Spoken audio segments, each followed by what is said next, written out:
Halo Sobat Chef, Assalamualaikum. Bertemu lagi dengan saya Chef Supri. Oke, menyambut Hari Raya Idul Adha atau Hari Raya Kurban, maka kali ini saya akan berbagi tutorial bagaimana cara membuat gulai kambing atau sapi yang enak dan empuk serta tidak bau perengus. Oke, untuk kalian yang baru mengetahui channel ini, seperti biasa untuk like, share, komen, subscribe, dan tekan tombol lonceng agar kalian bisa mengikuti video resep terbaru dari saya. Dan di video ini kalian bisa komen request video resep apa selanjutnya yang akan saya upload. Oke, bahan-bahan apa saja yang perlu kita persiapkan dan bagaimana prosesnya? Let's cooking!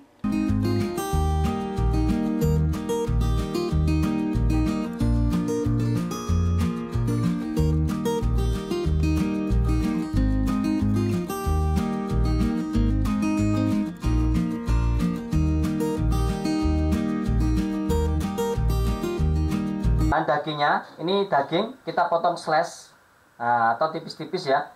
Terus babat sudah saya potong kecil-kecil. Terus paru, tetelan, dan usus. Untuk jeroannya bisa kita sesuaikan dengan selera kita ya. Bila tidak mau apa-apa boleh dihilangkan, boleh ditambahkan juga. Oke ya, kita ke proses pembuatan bumbunya ya. Untuk bahan-bahan bumbunya, bawang putih 6 siung, bawang merah 10 siung, terus kemiri 10 siung, tapi separuh-separuh ya. Nah, seperti ini. Terus ketumbar 1 sendok makan, pekak atau star anis. Nah, star anis atau bunga lawang ya. 1 biji, terus biji pala setengah. Terus jinten 1 sendok teh, cengkeh 10 biji, kayu manis 3 batang, kurang lebih 5 sentian. Terus kunyit atau kunir ya 3 ruas, yang satunya besar, 2 kecil. 4 biji cabai besar yang sudah kita ambil isinya. Terus daun jeruk 5 lembar, dan daun salam. Setelah itu serai 1 batang besar ya. Nah, oke. 1 batang besar, nanti kita geprek dan kita ikat. Selanjutnya adalah jahe 2 biji ya, kecil, dan lengkuas. Oke, kita ke proses pemblenderan bumbunya. Terlebih dahulu kita sisihkan dulu untuk bahan yang tidak kita blender. Daun salam, daun jeruk, dan kayu manis ya. Kayu manis kita sisihkan. Terus bahan yang masih besar-besar kita potong terlebih dahulu agar proses pemblenderan lebih enak. Lengkuas sama jahenya kita potong-potong sama cabenya ya. Oke, kita ke proses pemblenderan. Kita blender semuanya. Kita blender dengan air.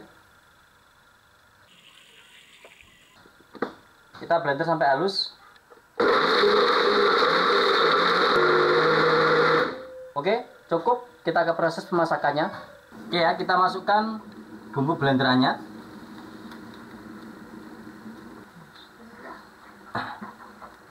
Kita masak sampai unsur airnya banyak berkurang. Kita masak dengan api sedang. Oke ya, ini sudah banyak berkurang.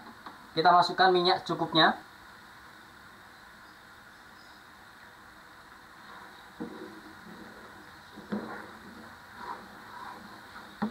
Kita masukkan daun serai, kayu manis, daun salam, daun jeruk.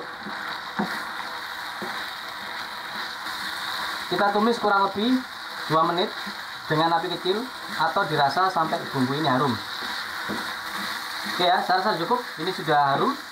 Kita matikan. Siap kita masukkan ke dalam santan encernya terlebih dahulu.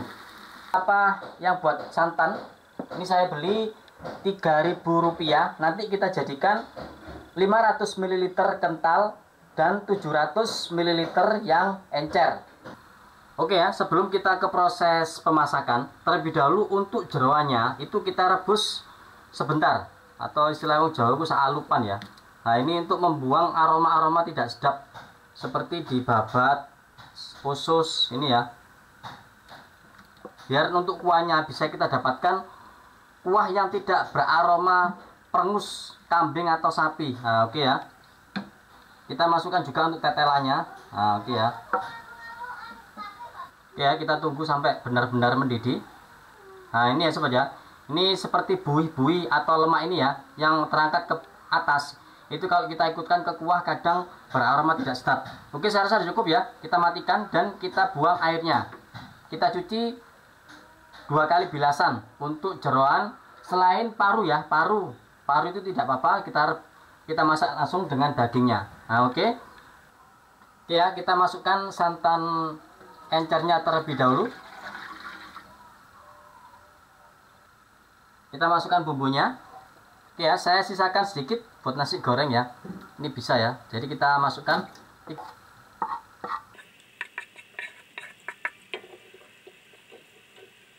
Setelah itu kita masukkan untuk babat, usus, dan tetelannya yang mempunyai tekstur keras ya, yang barusan kita rebus sebentar. Nah, oke.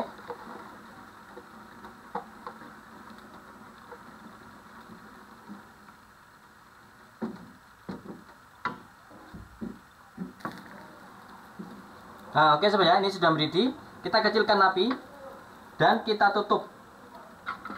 Kita rebus kurang lebih, kalau untuk babat ya itu sangat lama sekali kalau kita melalui proses seperti ini. Ini kurang lebih 1 jam sampai 1,5 jam.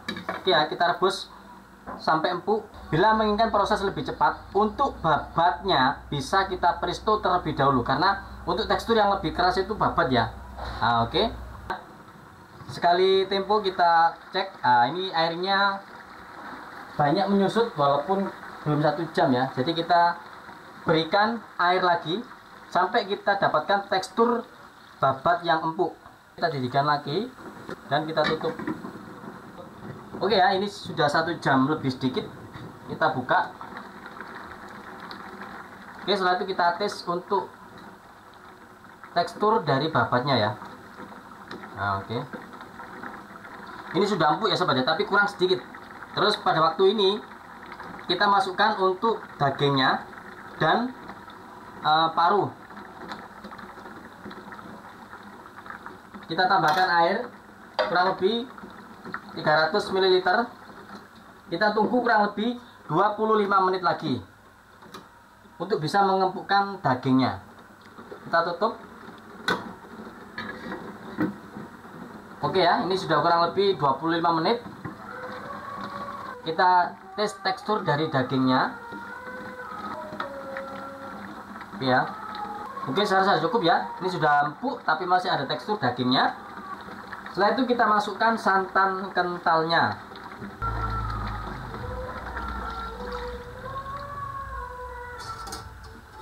Oke ya, pada waktu ini kita nggak boleh tinggal ya. Jadi kita aduk terus biar nggak pecah untuk kuah gulainya. Oke ya, setelah itu kita berikan bumbu. Kita berikan beef powder atau kaldu bubuk rasa sapi biar matching untuk rasanya. Kita berikan 1,5 sendok teh. Kita berikan gula 2 sendok teh, garam 1 sendok teh, dan lada bubuk atau merica bubuk cukupnya. Nah, oke ya, ini sudah mendidih. Kita tes rasa. Kurang asin sedikit, kita berikan garam 1/2 sendok teh dan gula 1/2 sendok teh. Oke ya, cukup ya. Gulai kambing ini sudah siap kita plating. Oke, kita ke pembuatan sambelnya. Untuk sambal gulai itu sama seperti sambal soto. Nah, oke, kita rebus cabai rawit kurang lebih 2-3 menit. Oke ya, cukup. Kita blender. Kita masukkan sedikit air dari rebusan cabenya biar pedesnya nggak banyak hilang ya. Nah, oke. Kita masukkan bawang putih mentah 2 siung dan kita berikan garam secukupnya. Kita blender sampai halus. Oke ya, cukup. Oke, sudah siap kita sandingkan dengan gulainya. Mantap. Dan kita tuangkan untuk kuahnya.